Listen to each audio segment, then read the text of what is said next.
Bom dia, sexto ano, ok? Bom dia a todos e a todas. Hoje nós vamos iniciar o nosso conteúdo da terceira avaliação do terceiro bimestre e nós dedicamos muito tempo do nosso segundo bimestre falando sobre células, certo? Células, membrana plasmática, citoplasma e agora nós vamos falar sobre tecidos. Lembra que lá no início do ano nós falamos sobre a organização, os níveis de organização do corpo e da célula? Então, um desses níveis de organização é o tecido. Então, vamos ver o que é o tecido em si. O tecido ele nada mais é do que um conjunto de células especializadas que desempenham determinada função no corpo. Lembre-se sobre esses níveis de organização. Aqui eu tenho duas células que juntas formarão um tecido. Esse tecido, um conjunto de tecidos, na verdade, forma um órgão. Um conjunto de órgãos forma um sistema, que nesse caso aqui é o sistema digestivo. E um conjunto de sistemas forma um organismo, ok? Então, a gente nunca pode parar de lembrar, a gente nunca pode perder esse pensamento de que a célula tem níveis de organização e nós vamos estudar todos eles.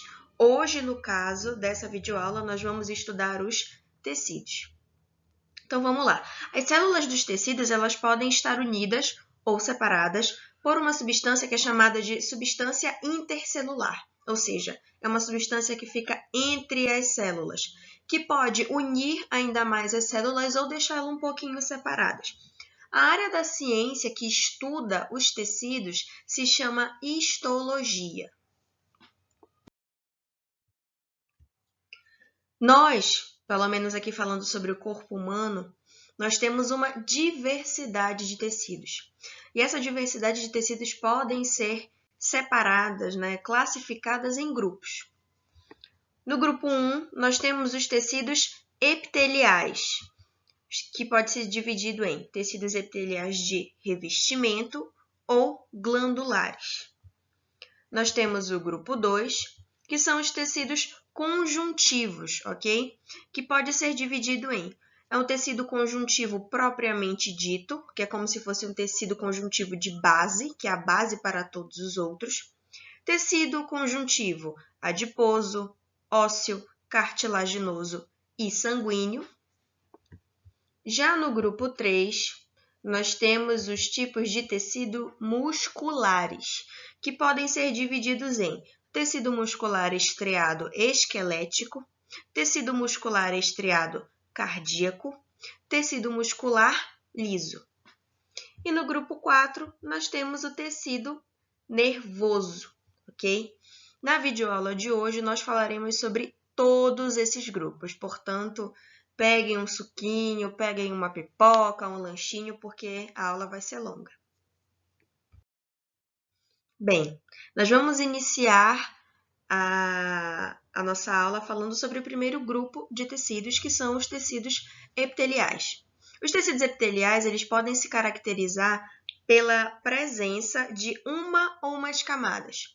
Quando se tem uma camada, a gente diz que o tecido epitelial é um tecido simples, porque ele só tem uma camada de células. Mas quando ele tem duas ou mais camadas, a gente diz que ele é um tecido estratificado, ok? As principais funções do tecido epitelial é proteção, ou seja, revestir algumas cavidades do nosso corpo, e absorção de nutrientes. E eles podem se dividir em epitélio de revestimento ou epitélio glandular. Quando a gente está falando sobre o epitélio de revestimento, ok? Nesse tipo de tecido, as células vão se encontrar muito próximas, elas vão estar muito unidas, formando como se fosse uma espécie de ladrilho, como se fosse um paralelepípedo.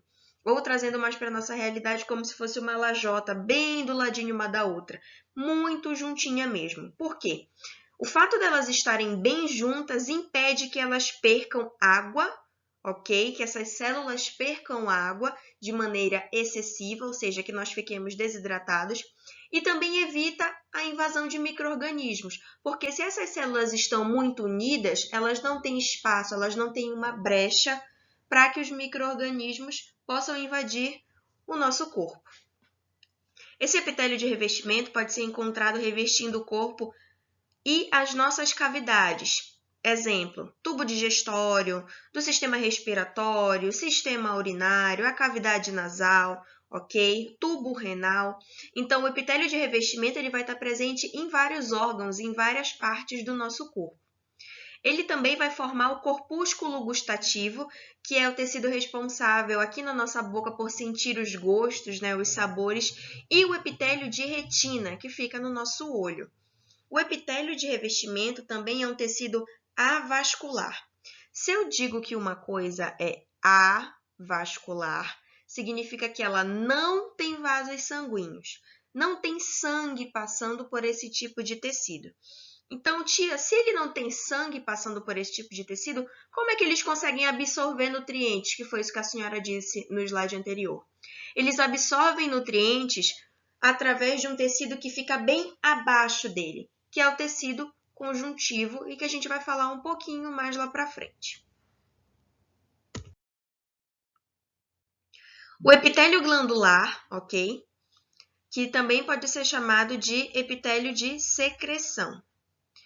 Esse epitélio, os tecidos, né, desse epitélio de secreção secretam substâncias como suor, hormônios e outras substâncias. Esse tecido forma as glândulas. O que é uma glândula? Uma glândula é uma parte do seu corpo, uma determinada estrutura do seu corpo que é capaz de secretar substâncias. E essas glândulas podem se dividir em exócrinas, lembrando que exo significa fora. Então, exócrina significa que é uma glândula que vai liberar substâncias que vão ser liberadas para o lado de fora do seu corpo. Exemplo, suor ou lágrimas. E nós temos glândulas que são endócrinas. Endo significa dentro. Então, são glândulas que vão secretar substâncias para dentro do seu corpo, como os hormônios. Nós também temos uma classe de glândulas que são as glândulas mistas, que podem secretar tanto substâncias que vão para o lado de fora ou que vão ser servidas para o nosso próprio organismo, que são secretadas para o lado de dentro. A esse tipo de glândula a gente chama de glândula mista. Os tecidos epiteliais, tanto de revestimento como glandular, eles vão possuir determinadas especializações, ou seja, especificidades para desempenhar as funções no corpo. E uma delas é as microvilosidades, ok? Que em volta das células nós temos microvilosidades, e os cílios, ok? Aqui nós temos essas estruturas que auxiliam na absorção de nutrientes. Bem, a gente já falou sobre os tecidos epiteliais e agora a gente vai passar para o grupo que é mais extenso dos tecidos, que é o tecido conjuntivo. O tecido conjuntivo, propriamente dito, que é um desses tipos de tecidos conjuntivos, tem a função de nutrir outros tecidos. Lembra que eu disse para vocês que o tecido epitelial ele não tem vasos sanguíneos nele e ele absorve nutrientes a partir de um tecido que tem bem embaixo dele? Esse tecido que fica bem embaixo é o tecido conjuntivo. É esse tecido conjuntivo que vai nutrir, por exemplo, o tecido epitelial. Além dessa função, ele tem como objetivo ocupar espaços entre esses outros tecidos, ok? Então, diferente do tecido epitelial, o tecido conjuntivo ele é vascularizado. Isso significa que ele tem vasos sanguíneos nele. As células desse tecido têm um material gelatinoso e com muitas fibras. A gente consegue ver aqui nessa imagem algumas dessas fibras, que é como se fossem fiozinhos que ficassem um do lado do outro, bem emaranhados. As células desse tecido têm um material gelatinoso e com fibras proteicas, e esse tecido conjuntivo propriamente dito pode se dividir em frouxo, denso, colágenas, elásticas e reticulares. Ainda nos tipos de tecido conjuntivo, a gente tem o tecido adiposo, ok? Que é um tipo de tecido conjuntivo frouxo. Se localiza principalmente sob a pele, ou seja, né, abaixo da epiderme. O tecido adiposo é a nossa velha e conhecida gordura, ok? E aqui a gente aprende que a gordura ela não é vilã. Na verdade, ela veio para auxiliar o nosso corpo a se manter saudável, porém, quando ela tem uma quantidade ok. Quando ela está em excesso no corpo, ela causa alguns problemas, como hipertensão, diabetes, obstrução dos vasos sanguíneos de algumas artérias, ok? Então, vamos lá.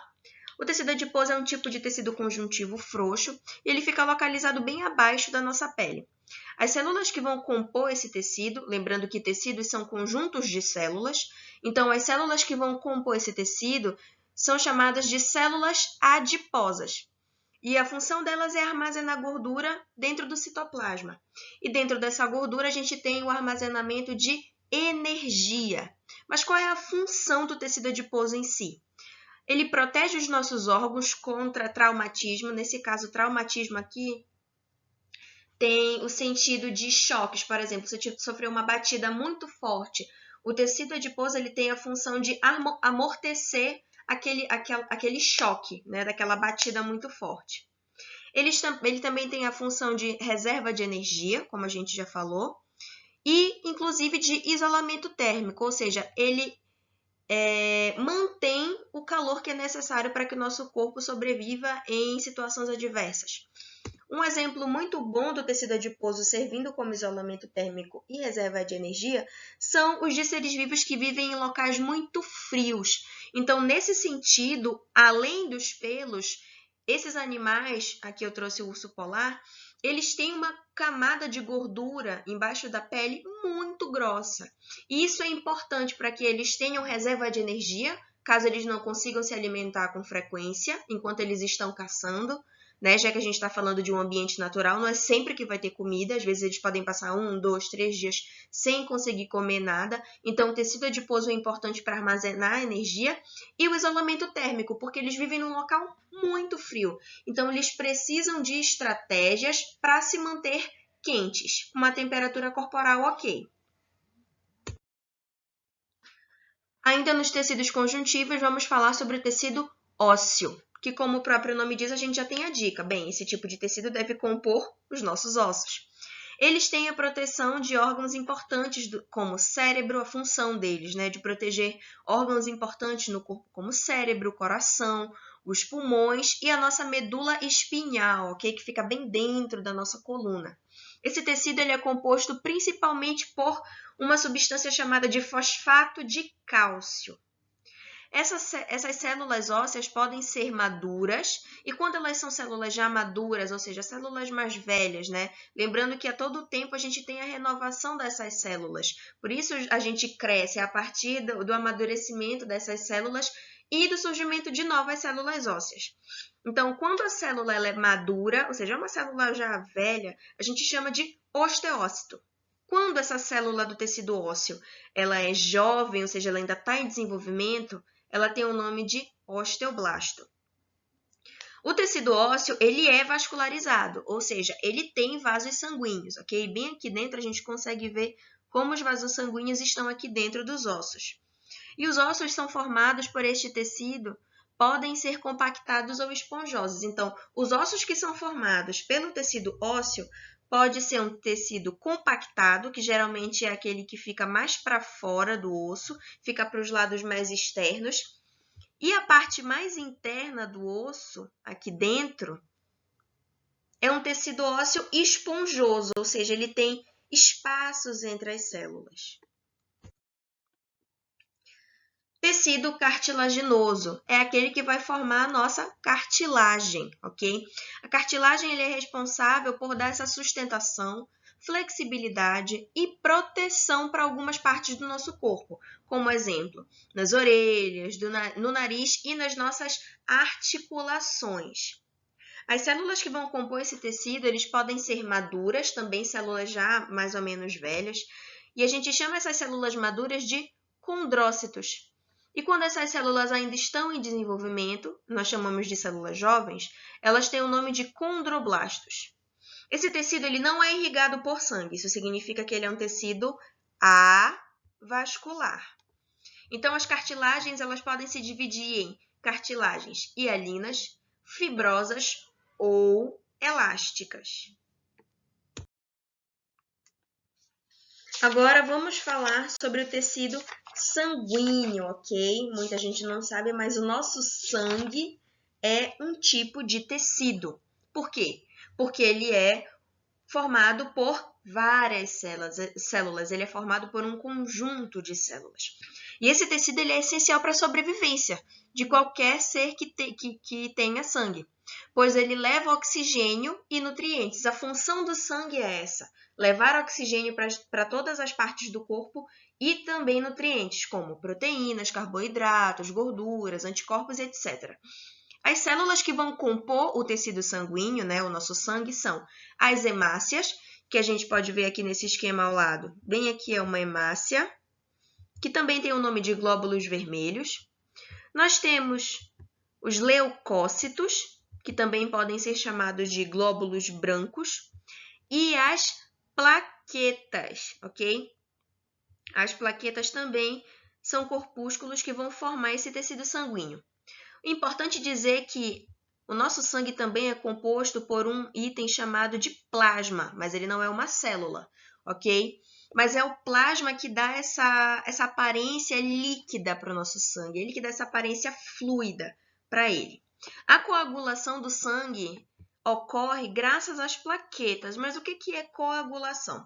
A coagulação é a obstrução de um tecido ou de algum vaso sanguíneo que tenha se rompido. E a coagulação sanguínea impede que esse sangue fique lá, vazando, ou seja, a coagulação é muito importante para evitar hemorragias, que é essa saída excessiva de sangue quando a gente acaba se machucando.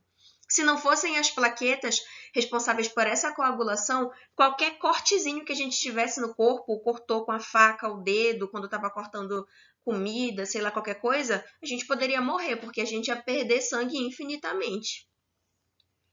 O sangue ele também é constituído de plasma, né? Nós já falamos sobre isso, que é o elemento que vai carregar a albumina, as globulinas e o fibrinogênio.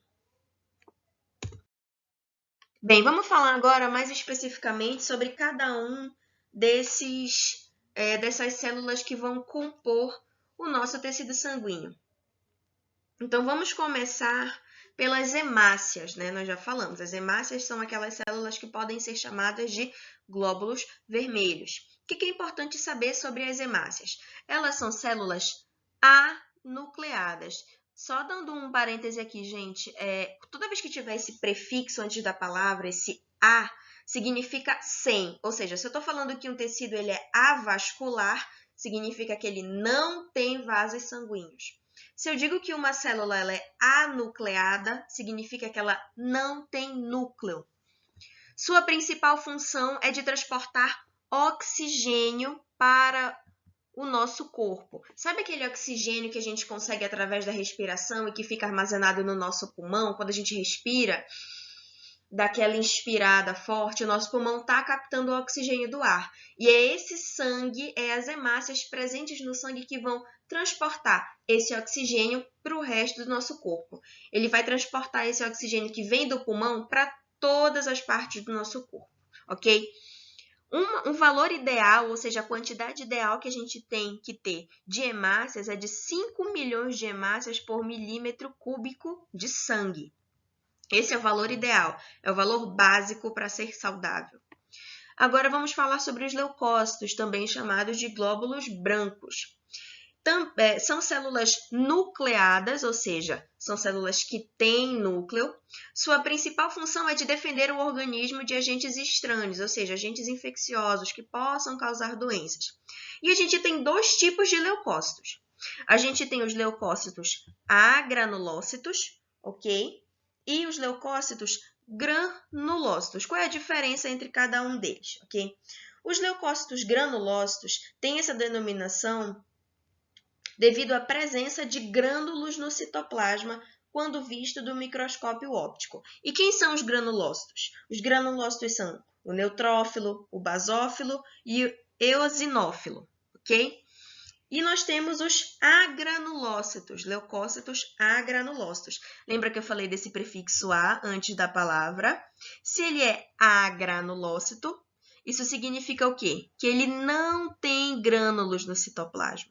Okay? Então, quem são os agranulócitos? A gente tem os linfócitos T e B, que são os responsáveis pela defesa do corpo, e os monócitos, que também são responsáveis pela defesa do nosso organismo.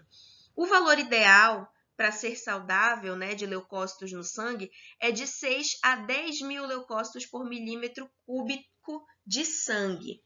E agora nós vamos falar sobre as plaquetas, que são corpúsculos anucleados sem núcleo, e são agentes importantes contra as hemorragias, já que são elas que são responsáveis pela coagulação sanguínea. O valor ideal de plaquetas no sangue, para que nós sejamos pessoas saudáveis, né, é de 150 mil, entre 150 mil e 350 mil plaquetas por milímetro cúbico de sangue. Então, se eu tenho pouca plaqueta, se a quantidade de plaqueta que eu tenho é abaixo de 150 mil, que é o valor mínimo para ser saudável, eu posso ter problemas. Ou seja, caso eu me machuque, a coagulação vai ser mais difícil, eu posso perder mais sangue do que eu deveria. Por isso é muito importante que nós tenhamos plaquetas no nosso sangue. Agora vamos falar sobre o tecido muscular, ok? É o tecido muscular que é responsável pela movimentação do nosso corpo. Sem músculo, nós não nos movimentaríamos, ok? São eles também os responsáveis pelos batimentos cardíacos, pela pulsação das artérias, pelo impulsionamento do alimento no tubo digestório, dentre outras funções no corpo. Então, todo movimento que é realizado pelo nosso corpo, desde o piscar dos olhos até a movimentação da mão, a gente conseguir mastigar, falar, né? Tudo isso é de responsabilidade dos músculos. O tecido muscular ele consegue se contrair, né, graças às fibras musculares, que a gente chama de miócitos, que são formadas por uma série de proteínas. Então, a proteína ela é muito importante para o músculo. Quem nunca ouviu alguém que faz academia comendo muito ovo, comendo muita batata doce, comendo muita carne vermelha, ok? Por quê? Porque esses alimentos são ricos em proteína e eles auxiliam na formação dos músculos. Então, quem está querendo aumentar, né, o volume dos músculos, quem está querendo ser uma pessoa muito musculosa, muito sarada, come muita proteína. Os tecidos musculares podem se dividir em tecido muscular estriado esquelético, que é aquele mais conhecido como a nossa carne, né? Quando a gente se machuca, a gente consegue ver, quando os machucados são bem graves, né? A gente consegue ver esse tipo de tecido. O tecido muscular estriado cardíaco, que se tem esse nome aqui, a gente já tem que ter em mente, ele só está presente no coração. Tecido muscular estriado cardíaco só tem no coração, não tem em nenhum outro lugar do corpo, não se confundam. E o tecido muscular liso, que é aquele tipo de músculo que vai compor alguns órgãos internos nossos, como o intestino e o útero nas mulheres. Então, vamos falar um pouco sobre cada um. O tecido muscular estriado esquelético, que é aquele conhecido popularmente como carne, né? Ele é vinculado ao esqueleto, ele está aliado, ele está grudado, né, no nosso esqueleto, e é ele que vai favorecer a nossa movimentação e a nossa sustentação. Ele tem uma ação rápida, ou seja, ele vai se contrair quando a gente quer, quando o nosso cérebro manda a mensagem de que a gente quer se movimentar, quando a gente quer andar, quando a gente quer falar, quando a gente quer fazer qualquer coisa, é o músculo estriado esquelético que tem essa função, porque ele se contrai quando a gente quer. As células desse tecido vão ser bem alongadas e são aquelas chamadas de fibras, são as fibras musculares. Nós temos o tecido muscular estriado cardíaco, que é aquele que é encontrado no coração, ok? A ação dele também é muito rápida, porém, ele se contrai de forma involuntária. Não é a gente que comanda o nosso coração. Não, agora eu quero que meu coração bata. Não, agora eu não quero mais. Não quero que meu coração bata, vai parar de bater. Não, ele vai se contrair involuntariamente, porque ele faz parte, é ele que vai formar um órgão vital para a nossa sobrevivência. Então, a gente não pode controlar ele. Ele age involuntariamente. Ele também tem células alongadas, só que ele tem de 1 ou 2 núcleos, ok? E ele vai apresentar muita estriação transversal, muitas fibras transversais. E por fim, nós temos o tecido muscular liso. a ação dele é bem lenta, ao contrário dos outros tecidos musculares que a gente já falou, e também é involuntária. Ele vai ser encontrado em alguns órgãos como o útero e o estômago, por exemplo. Fibras alongadas com apenas um núcleo, as células que vão formar esse tecido, né? E ele não contém estrias transversais. Por isso que ele é chamado de liso. Ele é bem liso, ele é como se fosse bem simples, ele não tem estrias transversais. Ele também está presente no nosso intestino. Ele que é o responsável pelas contrações do intestino que vão levar o bolo alimentar até o nosso reto. E por fim, como último tecido, nós temos o tecido nervoso, né, que é o responsável por encaminhar as informações do cérebro, que é como se fosse a sala de comando de todo o nosso organismo para o resto do corpo. É o tecido nervoso repleto de neurônios, né? O tecido nervoso está presente em todo o nosso corpo, não só na cabeça.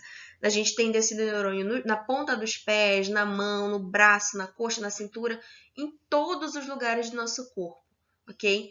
Então, o tecido neurônio ele vai ser formado por uma célula bem diferente das que a gente já viu, que é o chamado neurônio. O tecido nervoso ele é formado por células chamadas de neurônios, que são as células que vão conduzir os impulsos elétricos que enviam as mensagens do cérebro para o resto do organismo. O neurônio ele é formado por dendritos, que é essa ramificação aqui que vem do corpo celular, que é o responsável por ligar um neurônio ao outro, ok? Eles se comunicam através dos detritos. Nós temos aqui o corpo celular, que é essa estrutura que vai armazenar o núcleo do neurônio. Nós temos o axônio, que é como se fosse esse corredor, né, que leva essa mensagem que chega pelos dendritos, passa pelo corpo celular e vai por esse corredor, entre aspas, que é o axônio, ok? E é liberado aqui através dessas ramificações no final dessa célula, ok? Que é quem vai liberar os impulsos elétricos para outro neurônio. Ou seja, bem aqui, só para explicar como que ocorre essa passagem de informação. Até mudar aqui a cor do laser. A mensagem, as informações chegam para os neurônios através dos dendritos. Passa pelo corpo celular, vem pelo axônio, ok? E é liberada através dessas ramificações que ficam bem aqui, no final da célula, para outro neurônio. Aqui nessa imagem ao lado, a gente consegue ver como os neurônios estão ligados. Aqui eu tenho um neurônio que está ligado a esse outro neurônio bem aqui. Aqui em cima eu tenho outro neurônio que está ligado a esse outro neurônio. Então, as mensagens são passadas de neurônio para neurônio, formando o tecido nervoso, repassando essas mensagens de comando, ok? Do nosso cérebro para o resto do organismo. Bem, pessoal, até a próxima aula. Eu acho que ficou um pouquinho longo o vídeo, mas ele é muito importante porque ele se trata do capítulo 7 inteiro. Então, quando vocês façam anotações, escrevam bastante, vão no livro, revejam o capítulo 7, releiam ele, para que vocês possam compreender bem esse conteúdo. Até a próxima, pessoal. Tchau!